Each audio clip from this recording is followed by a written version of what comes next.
आकाशवाणी मध्य प्रदेश से प्रस्तुत हैं प्रादेशिक समाचार।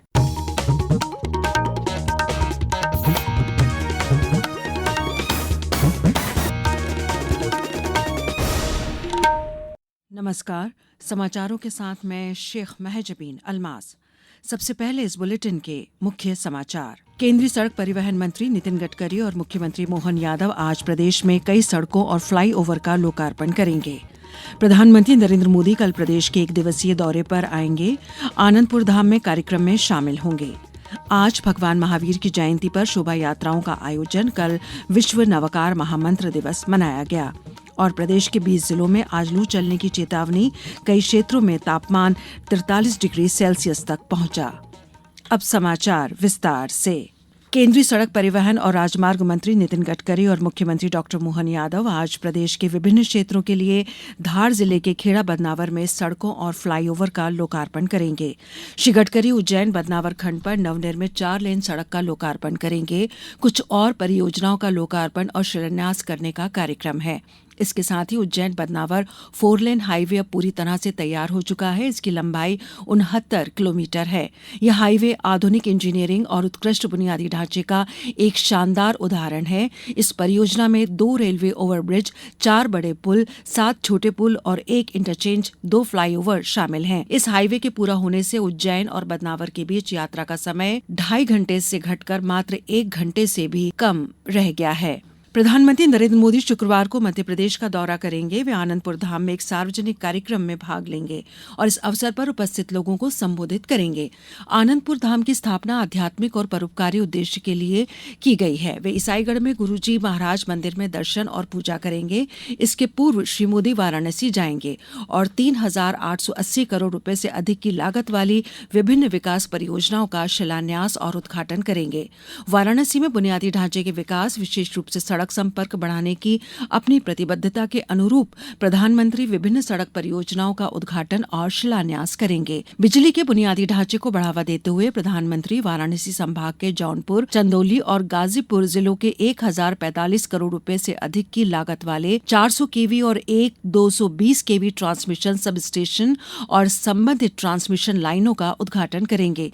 श्री मोदी 70 वर्ष से अधिक आयु के वरिष्ठ नागरिकों को पहली बार आयुष्मान वय वंदना कार्ड भी सौंपेंगे। इलेक्ट्रॉनिक्स और सूचना प्रौद्योगिकी मंत्री अश्विनी वैष्णव ने कहा है कि उपयोगकर्ताओं के हितों को ध्यान में रखते हुए आधार कानून को डिजिटल व्यक्तिगत डेटा संरक्षण अधिनियम 2023 के साथ जोड़ा जाएगा। सोशल मीडिया पर एक वीडियो पोस्ट में मंत्री ने कहा कि जब आधार कानून बनाया गया था तब कानूनी ढांचे में कई खामियां थीं, लेकिन अब उन खामियों को दूर किया गया है।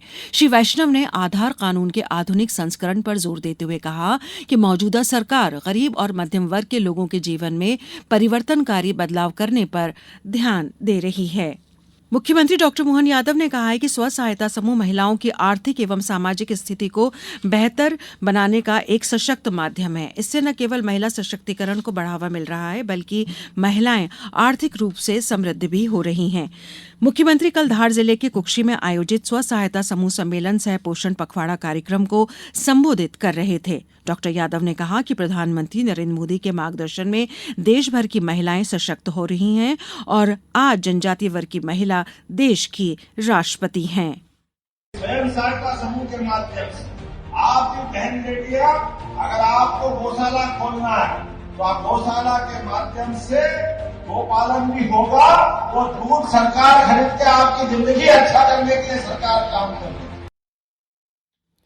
केंद्रीय महिला एवं बाल विकास राज्य मंत्री सावित्री ठाकुर ने ये बताया कि बाल्यावस्था में बच्चों को भरपूर पोषण मिले तो वे सशक्त बनेंगे और राष्ट्र को विकसित राष्ट्र बनाने में अपना महत्वपूर्ण योगदान देने में समर्थ होंगे।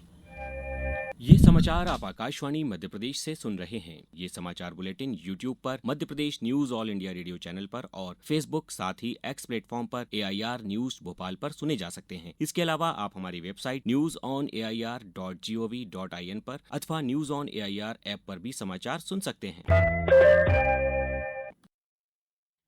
समाचारों में एक बार फिर आपका स्वागत है।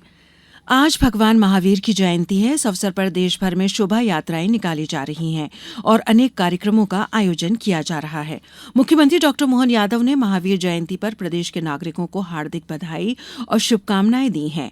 मुख्यमंत्री डॉक्टर मोहन यादव ने कहा कि भगवान महावीर ने तत्कालीन समाज को मानवता, अहिंसा और सद्भावना का संदेश दिया, जो आज भी प्रासंगिक है। इसके पूर्व कल विश्व नवकार महामंत्र दिवस मनाया गया। राजधानी भोपाल में मुनिश्री प्रमाण सागर और मुनिश्री विमल सागर महाराज के सानिध्य में लोगों ने नमोकार महामंत्र का जाप किया। खंडवा में आज प्रभात फेरी और रथ यात्रा निकलेगी। इसके बाद केसरिया ध्वज फहराया जाएगा और भगवान महावीर की आरती की जाएगी। ग्रामीण क्षेत्र में बेरोजगारी दर 4.3% से घटकर 4.2% हो गई है। जनवरी से दिसंबर 2024 तक आवधिक श्रम बल सर्वेक्षण की नवीनतम वार्षिक रिपोर्ट के अनुसार शहरी क्षेत्रों में श्रम बल भागीदारी दर 50.3% से बढ़कर 51% से अधिक हो गई है। सभी श्रेणियों में श्रमिक संख्या अनुपात में कुछ सुधार हुआ है। शहरी क्षेत्रों में समग्र श्रमिक संख्या अनुपात 47% से बढ़कर 47.6% हो गया है। और अब मौसम। प्रदेश में भीषण गर्मी का दौर जारी है। मौसम विभाग ने नर्मदापुरम, धार, ग्वालियर सहित 20 जिलों में लू का ऑरेंज अलर्ट जारी किया है। इसके अलावा 8 जिलों में येलो अलर्ट जारी किया गया है। इनमें इंदौर, मंदसौर, सतना जिला शामिल है। प्रदेश में कल सर्वाधिक तापमान 43.4 डिग्री सेल्सियस गुना में दर्ज किया गया है। इंदौर में कल दिन का अधिकतम तापमान 41.4 डिग्री रहा। यह सामान्य से 3 डिग्री ज्यादा था। तेज गर्मी के कारण सड़कें सुनसान रहीं और शाम के समय भी गर्म हवाओं ने परेशान किया। न्यूनतम तापमान भी सामान्य से 3 डिग्री ज्यादा 23.2 डिग्री सेल्सियस दर्ज किया गया।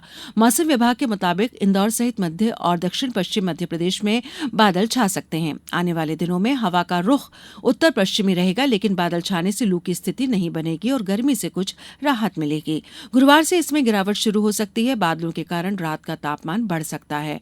मौसम वैज्ञानिकों ने बताया कि अगले 4 से 5 दिनों तक तापमान 41 से 42 डिग्री के बीच रहने की संभावना है। वहीं रात का तापमान भी 25 डिग्री तक बढ़ सकता है। हालांकि शुक्रवार से तापमान में गिरावट देखने को मिलेगी, जिससे शहर वासियों को तेज गर्मी से कुछ राहत मिल सकती है। आज दुनिया भर में विश्व होम्योपैथी दिवस मनाया जा रहा है। होम्योपैथी दुनिया की दूसरी सबसे बड़ी चिकित्सा प्रणाली है। यह स्वास्थ्य सेवा के लिए एक समग्र दृष्टिकोण प्रदान करती है, जो दुनिया भर में लाखों लोगों को अपनी प्राकृतिक पद्धतियों के लिए आकर्षित करती है। आयुष मंत्रालय के अनुसार देश में 10 करोड़ से अधिक लोग अपनी स्वास्थ्य आवश्यकताओं के लिए होम्योपैथी पर भरोसा करते हैं। अब कुछ समाचार संक्षेप में। राष्ट्रीय रक्षा अकादमी एवं नौसेना अकादमी परीक्षा 2025 के साथ संयुक्त सेवा परीक्षा 13 अप्रैल को इंदौर के 14 उपकेंद्रों पर 3 सत्रों में आयोजित की जाएगी। परीक्षा में कुल 5,361 परीक्षार्थी शामिल होंगे। आगरमालवा में गोपाल पुरस्कार योजना के अंतर्गत मालवी नस्ल एवं भारतीय उन्नत नस्ल की गायों की प्रतियोगिता में ग्राम आमला नानकार की मालवी गाय ने प्रतिदिन 8.72 लीटर दूध देकर प्रथम स्थान हासिल किया है। वहीं भारतीय उन्नत नस्ल की आगरमालवा निवासी की गाय ने 15.43 लीटर दूध देकर प्रथम स्थान पर रही। झाबुआ जिले में जल गंगा संवर्धन अभियान अंतर्गत जागरूकता एवं प्रचार प्रसार के लिए स्लोगन और नारे का लेखन किया गया। मंडला की शुचि उपाध्याय को श्रीलंका और दक्षिण अफ्रीका के विरुद्ध होने वाले त्रिकोणीय सीरीज के लिए भारतीय महिला क्रिकेट टीम में चुना गया है। मुख्यमंत्री डॉक्टर मोहन यादव ने उनको बधाई दी है। अंत में मुख्य समाचार एक बार फिर। केंद्रीय सड़क परिवहन मंत्री नितिन गडकरी और मुख्यमंत्री मोहन यादव आज प्रदेश में कई सड़कों और फ्लाईओवर का लोकार्पण करेंगे। प्रधानमंत्री नरेंद्र मोदी कल प्रदेश के 1 दिवसीय दौरे पर आएंगे। आनंदपुर धाम में कार्यक्रम में शामिल होंगे। आज भगवान महावीर की जयंती पर शोभा यात्राओं का आयोजन। कल विश्व नवकार महामंत्र दिवस मनाया गया। और प्रदेश के 20 जिलों में आज लू चलने की चेतावनी। कई क्षेत्रों में तापमान 43 डिग्री सेल्सियस तक पहुंचा। इस बुलेटिन में इतना ही। अगला बुलेटिन दोपहर 2:10 पर। नमस्कार।